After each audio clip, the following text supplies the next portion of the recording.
Assalamualaikum warahmatullahi wabarakatuh. Halo anak-anak semua. Hari ini kita akan belajar tema 2, subtema 2, pembelajaran ke-6. Bagaimana, sudah siap untuk belajar hari ini? Kalau sudah siap, yuk kita mulai belajarnya. Coba kalian perhatikan kegiatan pada gambar yang ada di hadapan kalian. Pernahkah kalian melakukan kegiatan seperti gambar di samping?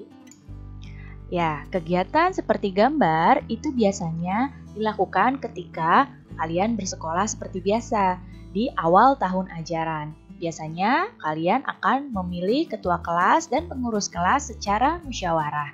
Nah, di hadapan kalian ini adalah gambar musyawarah untuk memilih ketua kelas dan pengurus-pengurus kelas. Musyawarah itu apa? Musyawarah adalah pengambilan keputusan bersama untuk menyelesaikan masalah dengan maksud mencapai mufakat. Mufakat adalah kesepakatan untuk melaksanakan hasil dari musyawarah tersebut. Musyawarah itu terdapat nilai-nilai yang terkandung di dalamnya, karena musyawarah merupakan penerapan dari Pancasila, yaitu sila keempat.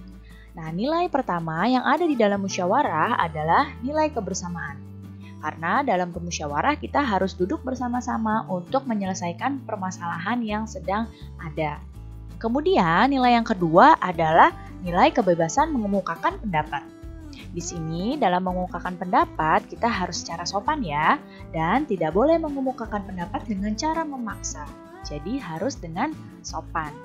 Kemudian, nilai menghargai pendapat orang lain. Di sini, ketika ada orang lain yang sedang berbicara, sedang mengemukakan pendapatnya, kita tidak boleh menyela orang tersebut dan menjelek-jelekan pendapatnya. Kita harus mendengarkan dan menghargai pendapat orang yang sedang berbicara. Kemudian, nilai yang selanjutnya adalah nilai jiwa besar serta lapang dada, melaksanakan hasil keputusan dengan penuh rasa tanggung jawab.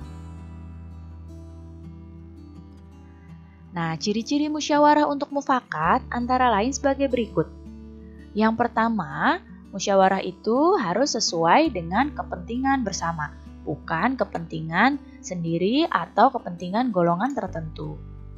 Yang kedua, usul atau pendapat yang disampaikan harus mudah dipahami dan tidak memberatkan satu pihak.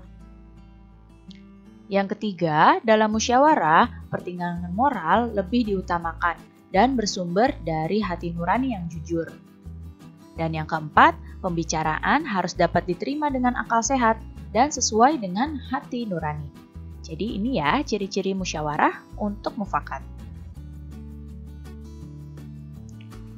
Apa saja sih prinsip-prinsip musyawarah itu? Perhatikan baik-baik.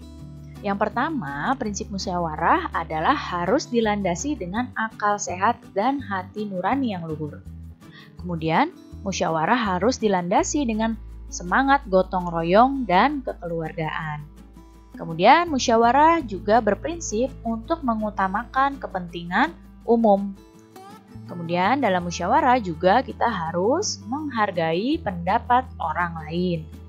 Dan keputusan yang diambil harus dapat dipertanggungjawabkan secara moral terhadap Tuhan Yang Maha Esa dan melaksanakan keputusan bersama dengan dilandasi itikat baik dan penuh rasa tanggung jawab. Jika prinsip-prinsip musyawarah ini dilaksanakan, maka segalanya akan berjalan dengan baik. Nah, berikut adalah tata cara dan persyaratan dalam musyawarah. Yang pertama, perhatikan panahnya ya. Peserta musyawarah harus hadir sebelum musyawarah dimulai.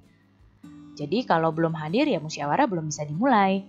Kemudian yang kedua, musyawarah dimulai jika peserta musyawarah telah mencapai quorum.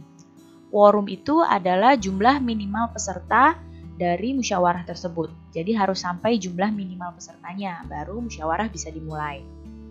Kemudian dalam musyawarah, di sini ada susunan kepanitiaan. Minimal ada ketua, ada notulis, dan ada peserta musyawarah. Itu yang paling minimal. Kemudian, setiap peserta musyawarah berhak untuk menyampaikan pendapat. Boleh menyampaikan pendapat dengan cara yang baik, dengan cara yang sopan. Kemudian, setiap peserta musyawarah harus menghargai pendapat orang lain. Dan pendapat yang disampaikan harus dapat diterima akal sehat, tidak untuk kepentingan pribadi atau golongan, tidak menimbulkan pepercahan, dan sesuai dengan norma, dan tidak menyinggung perasaan orang lain. Jadi, dalam bermusyawarah, tata cara dan persyaratan ini harus dilakukan supaya musyawarah dapat berlangsung dengan baik. Nah, berikut adalah cara-cara mengeluarkan pendapat dalam musyawarah. Yang pertama nih, ketika kamu ingin berpendapat dalam musyawarah, kamu harus mengacungkan tangan sebagai tanda izin untuk bicara. Setelah mengacungkan tangan, kamu baru berbicara setelah dipersilakan. Jadi jangan langsung berbicara, tapi tunggu dipersilakan, baru kamu berbicara. Kemudian yang ketiga, kalau ada yang berbicara, kamu harus tunggu sampai yang bicara itu selesai. Supaya apa? Supaya bisa terdengar pendapatnya. Kalau saling berbentrok berbicara, tidak akan bisa terdengar pendapatnya. Jadi harus saling menunggu supaya pembicaraannya dulu selesai, baru kamu berbicara. Kemudian yang keempat adalah bersikap sopan, ya. Dan yang kelima, dalam berpendapat itu usahakan suaranya cukup jelas, ya. Nah, sekarang kita akan masuk tentang tarian. Tahukah kamu sebelum melaksanakan tari, itu ada beberapa hal yang harus kita persiapkan. Apalagi kalau tarinya itu kita akan tampilkan di depan umum. Tujuannya apa? Tujuannya agar peragaan karya tari berhasil dengan baik di depan orang lain. Apa saja ya persiapan dalam peragaan tari? Perhatikan baik-baik. Yang pertama, kamu harus menentukan bentuk karya tarinya. Nah, di sini kamu harus tentukan kamu itu mau menari tari tunggal, tari berpasangan, atau tari kelompok. Jadi harus ditentukan ini tarinya apa. Setelah menentukan bentuk karya tari, kamu menentukan jumlah penarinya berapa. Kalau kamu mau menari tunggal, maka jumlah orangnya 1 orang. Kalau kamu mau menari berpasangan, maka jumlah orangnya adalah 2 orang. Kalau kamu mau menari berkelompok, maka jumlah orangnya harus lebih dari 3 orang. Ya, jadi ini adalah menentukan jumlah penari. Kemudian memilih properti tari. Di sini dipersiapkan properti tarinya sejak awal, jadi sudah mulai dipakai mulai dari latihan. Kemudian kamu menentukan iringan tarinya. Cari iringan tari yang sesuai dengan tari yang akan kamu bawakan. Nah, biasanya iringan tari ini sekarang akan disimpan dalam rekaman itu di dalam CD kaset atau dalam flash disk, dalam USB flash disk. Nah, yang selanjutnya setelah memilih iringan tari, kamu pilih busana atau kostum tarinya. Sesuaikan kostum tarinya dengan tema tarian, ya. Dengan sesuai kostum, iringan tari yang bagus, properti yang tepat, itu pasti tarianmu akan tampil dengan baik. Baik, cukup sekian ya anak-anak penjelasan Ibu kali ini. Mudah-mudahan kalian dapat paham dan mengerti. Terima kasih anak-anak semua. Sampai jumpa lagi. Wassalamualaikum warahmatullahi wabarakatuh.